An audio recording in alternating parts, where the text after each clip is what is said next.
Hello students, कैसे हैं आप सभी। उम्मीद करते हैं आप सभी बेहतर होंगे।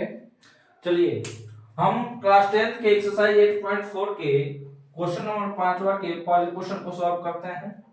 हमारा जो पहला क्वेश्चन है, cosec theta minus cot theta का whole twice equal to 1 minus cos theta by 1 plus cos theta. हमको सीधे करना है कि इधर का जो वैल्यू है इसके बराबर है। तो चलिए सॉल्व करते हैं। हमारा जो एलएचएस है, क्या है, एलएचएस है, ये है cosec theta minus cot theta का होल ट्वाइस। इसी को जब हम आगे बढ़ाते हैं, जब हम आगे बढ़ाएंगे तो जो कोसेक थीटा है, इस कोसेक थीटा को हम लिख सकते हैं 1 बाई साइन थीटा, ठीक है। और कॉट थीटा को हम लिख सकते हैं cos theta by sine theta. यहाँ पे होल ट्वाइस है तो यहाँ पे हम होल ट्वाइस दे देंगे। अब आप सोच रहे होंगे कि सर आप डायरेक्ट जो है इस साइन थीटा कोस थीटा के रूप में ही क्यों लिखे हैं। तो बच्चों यहाँ पर ध्यान देने वाली बात है कि इस एलएचएस को हमको आरएचएस के रूप में सिद्ध करना है, ठीक है ना। और हम आरएचएस में देख रहे हैं कि यहाँ पर क्या है, कोस थीटा ही है। इसका मतलब क्या है कि हमको इसके वैल्यू को किसमें चेंज करना होगा, साइन थीटा कोस थीटा के रूप में चेंज करना होगा, तभी हम इस वैल्यू को इस वैल्यू के इक्विवेलेंट साबित कर पाएंगे। चलिए अब हमारे पास यह जो आ गया 1 by sine theta minus cos theta by sine theta. अब क्या करते हैं, इस साइन थीटा और इस साइन थीटा का हम क्या करते हैं, आपस में एलसीएम लेते हैं। क्या लेते हैं, एलसीएम लेते हैं। तो जब साइन थीटा और साइन थीटा का एलसीएम लेंगे बाबू, तो क्या हो जाएगा, सेम हमारा क्या हो जाएगा, साइन थीटा ही होगा। इसको आप ऐसे समझिएगा कि जब आप किसी सेम नंबर को जैसे 4 और 4 का एलसीएम लेते हो तो आपके पास जो एलसीएम आता है वो क्या आता है, 4 ही आता है। उसी तरीके से साइन थीटा और साइन थीटा के एलसीएम लोगे तो भी क्या आएगा, साइन थीटा ही आएगा। अब इसके बाद से आप क्या करिएगा, आप ये है बाई का चिन्ह दे दीजिए। अब क्या करिएगा, साइन थीटा से जब हम इस साइन थीटा में डिवाइड करेंगे तो साइन थीटा से साइन थीटा कितनी बार में आएगा, एक बार में आएगा। तो एक से इसमें गुना हो जाएगा, तो एक एक में क्या हो जाएगा, एक हो जाएगा। इसके बाद से यहाँ पे क्या है, माइनस का चिन्ह है, तो हम यहाँ पे क्या दे देंगे, माइनस का चिन्ह दे देंगे। फिर इस साइन थीटा के टेबल में साइन थीटा कितनी बार में आएगा, एक बार में आएगा।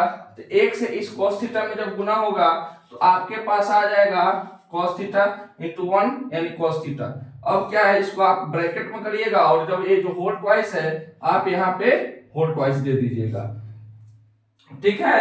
अब क्या है, अब यहाँ पे होल ट्वाइस है, होल ट्वाइस है। होल ट्वाइस क्या कहने का मतलब क्या है कि यह जो होल ट्वाइस है 1 बाई cos थीटा का भी होल ट्वाइस है और sin थीटा का भी होल ट्वाइस है। तो नेक्स्ट स्टेप में हम क्या लिख सकते हैं, 1 माइनस cos थीटा का whole twice by sin theta को हम लिख सकते हैं sin स्क्वायर थीटा।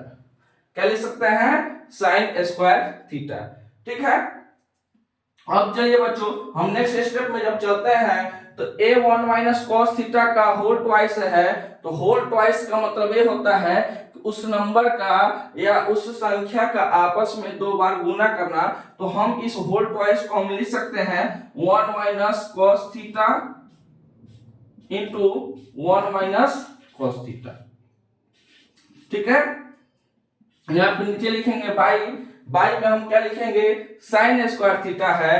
क्या है, साइन स्क्वायर थीटा है। तो जब आप आइडेंटिटी पढ़ोगे तो आप वहां पर देखे होगे कि sine square theta plus cos square theta बराबर आप क्या देखते हो, 1 देखते हो। क्या देखते हो, 1 देखते हो। और यही अगर साइन स्क्वायर थीटा यहीं पे छोड़ देते हैं और कॉस स्क्वायर थीटा को साइड चेंज कर देते हैं तो क्या हो जाएगा, 1 माइनस cos स्क्वायर थीटा। इसका मतलब क्या है, इसका मतलब यह है कि sin स्क्वायर थीटा का इक्वल किसके इक्वल होता है, 1 माइनस cos स्क्वायर थीटा के इक्वल होता है। यानी इस sin स्क्वायर थीटा की जगह हम लिख सकते हैं 1 माइनस cos स्क्वायर थीटा। अब चलिए हम इसी चीज को आगे बढ़ाते हैं। इस चीज को आप आगे बढ़ाइएगा तो आगे बढ़ाएंगे तो ये जो जैसे है इसको हम एज इट एज ऐसे ही लिख देंगे। यहाँ पे लिखेंगे 1 minus cos theta into 1 minus cos theta by ये जो 1 है इसको हम लिख सकते हैं 1 का whole square minus cos square theta. ठीक है, इस 1 को हमने बस नेक्स्ट स्टेप में क्या कर दिया है कि 1 का स्क्वायर कर दिया है। अब क्या है, एक और आइडेंटिटी का आप ध्यान रखिए, ए जो है किस फॉर्म में आ गया है, ए स्क्वायर माइनस बी स्क्वायर है, और ए स्क्वायर माइनस बी स्क्वायर का जो फॉर्मूला होता है वो होता है ए प्लस बी और ए माइनस बी। इसका मतलब क्या है, हम इसको ऊपर वाले को सेम टू सेम लिख देंगे 1 माइनस कॉस थीटा, और यहाँ पे लिखेंगे 1 माइनस कॉस थीटा। इसको लिख सकते हैं ए स्क्वायर माइनस बी स्क्वायर के फॉर्म में, तो हम क्या लिख देंगे 1 प्लस कॉस थीटा, और यहाँ पे लिख देंगे 1 माइनस कॉस थीटा। अब क्या है आपका 1 minus cos theta, 1 minus cos theta ये क्या हो जाएगा, कट जाएगा, और आपके पास क्या आ जाएगा 1 minus cos theta by 1 plus cos theta, जो कि किसके बराबर है, इस RHS के बराबर है। नोट करिए।